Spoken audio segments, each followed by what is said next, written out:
This channel does not promote any violent, harmful, or illegal activities. All content provided by this channel is meant for an educational purpose only.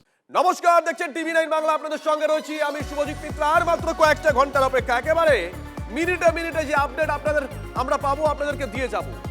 আজ বাংলার দিকে নজর রয়েছে গোটা দেশের। আজ বাংলায় এসআইআর এর খসড়া তালিকা প্রকাশ। দোলা চলে, শুক্রবার পর্যন্ত খবর পাচ্ছি এখনো পর্যন্ত 2 কোটি নাম খসড়া তালিকায় নাম বাদ যেতে চলেছে 58 লক্ষের বেশি। হিয়ারিং এ ডাকা হতে পারে 30 লক্ষকে, এমনটাই কমিশন সূত্রে খবর। ডিটেল দেখুন।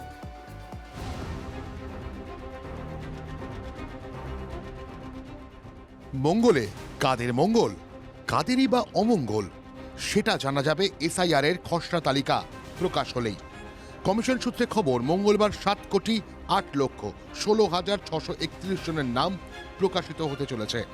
বাদ যেতে চলেছে 58,20,898 জনের নাম।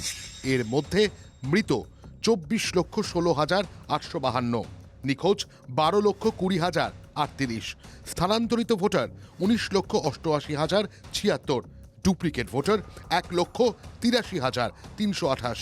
কমিশন সূত্রে খবর, এখনো পর্যন্ত ঠিক আছে 30 লক্ষ মানুষকে হিয়ারিংয়ে ডাকা হবে। 30 লক্ষ মানুষ যাদের নাম 2002 রোলের ম্যাপড হয়নি, তারা নিঃসন্দেহ তাদের হিয়ারিংয়ে ডাকা হবে।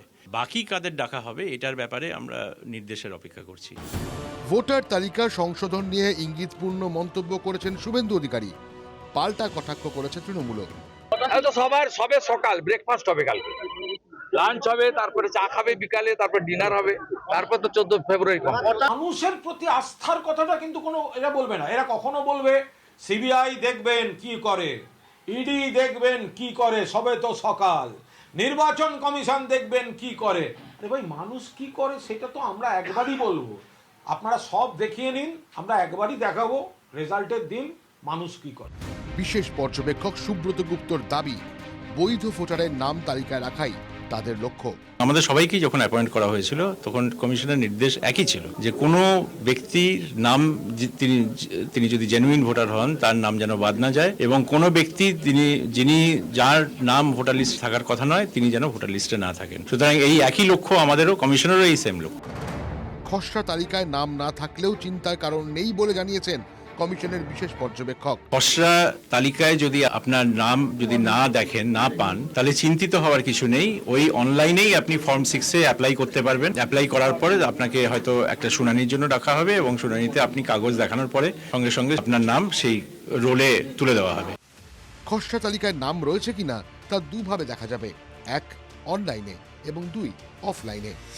কমিশনের ওয়েবসাইট eci.gov.in, সিইও ওয়েস্ট বেঙ্গলের ওয়েবসাইট ceowestbengal.wb.gov.in কিংবা ইসিআই নেট অ্যাপে গিয়ে নিজের নাম এবং এপিক নাম্বার দিতে হবে। তাতেই জানা যাবে খসড়া তালিকায় নাম রয়েছে কিনা। এছাড়া ডিইওদের ওয়েবসাইটে গিয়েও খসড়া তালিকায় নাম রয়েছে কিনা তা দেখা যাবে। রাজ্যের সব বিএলওকে খসড়া তালিকার হার্ড কপি দেওয়া হবে। ভোটাররা নিজ নিজ বুথের এলাকার বিএলও কাছে গিয়ে খসড়া তালিকায় নাম রয়েছে কিনা তা যাচাই করতে পারবেন। শ্রাবন্তী সাহার রিপোর্ট, টিভি9 বাংলা।